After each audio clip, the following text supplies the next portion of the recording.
So hi, I'm Hilly. We are here at WA Pilates in Houston. This is Kelly. And we're here on the tip positive reinforcement.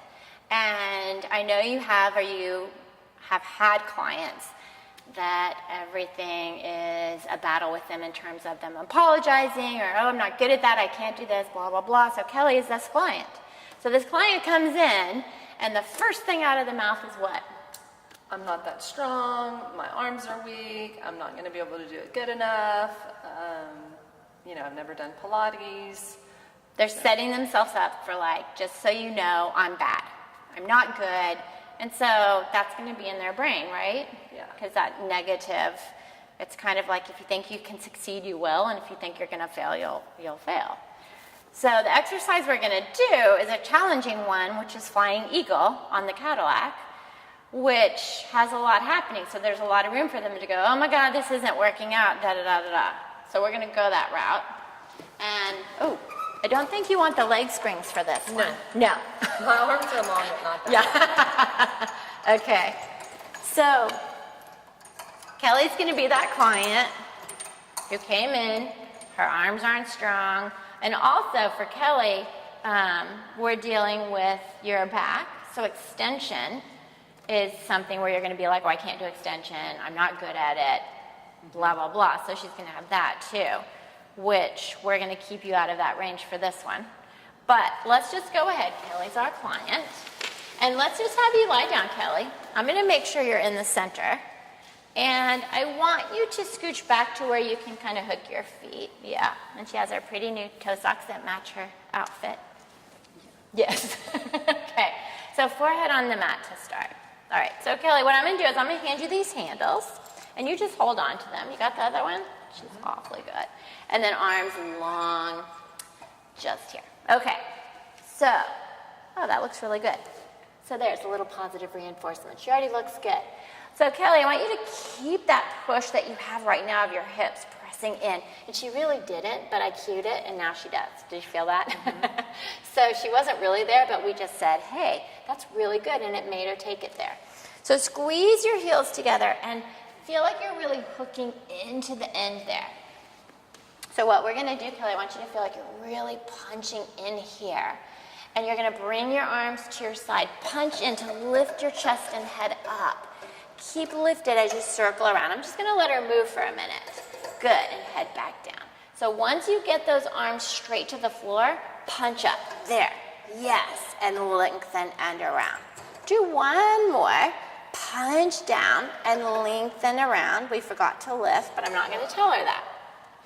So now, don't move. Now I want to just go into a little positive reinforcement, and I don't want her to feel like she failed because we forgot to lift on one arm. I'm getting just, you can't hear me. Arms were bending. I want her to really punch, and she was losing that punch, which is what most people do. So now, Kelly, that was awesome. That was really good. You kept a nice press of the hips. And what I want you to do this time is I want you to just think about lengthening out this way, right? Keep your hips pressing. And the minute these arms get right under your shoulder, I want you to punch them towards the floor to lift your chest up. Okay. So pull, punch, and lift your chest. Good. Keep it lifted. Circle those arms, and then all the way down. That was so awesome. And do that again. Reach, punch it, and lengthen and lift. And see if you can just keep looking towards the Cadillac as you lift. So see where my fingers? Yes. And then do that again. And then just lengthen. There. Beautiful. And rest. So we did a whole bunch in one direction, which normally you wouldn't do. Gazing down towards the mat? Well, what was happening is you were just throwing your head back. Oh, okay. So I don't want to say to the client, stop throwing your head back. That sounds bad. So I just gave you a little cue here to just stay, and you just did it. Yeah. So basically, it's just that same swan in the length here, instead of just throwing the head to lift. That was brilliant. So without me you can let go and come up. You can come up. That was good. Yeah. So you really focused on the positive and not the negative. Yes. Yeah. Yeah. Because like every client, and this one's a hard one, which she picked, because there's a lot going on. It's kind of complex. So instead of me sitting there saying, oh, look, your arms are bending, keep your arms straight. Oh, your hips are getting, and I'm just naming things, but this isn't what all you were doing. Your hips aren't staying, keep pressing the hips. Oh, your heels aren't connected. Instead of going, don't do, or you're not this, that, is maybe cue it to where, oh, that's really great what you're doing, keep at it. And maybe if they're not doing it, then it's like, oh, yeah, that is good.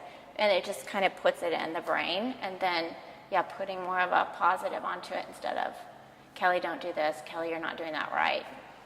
Because then it's like just feeding into that whole behavior of, I'm not doing this well. Yeah. Did it sound different? I mean, did it feel like for you were doing it wrong?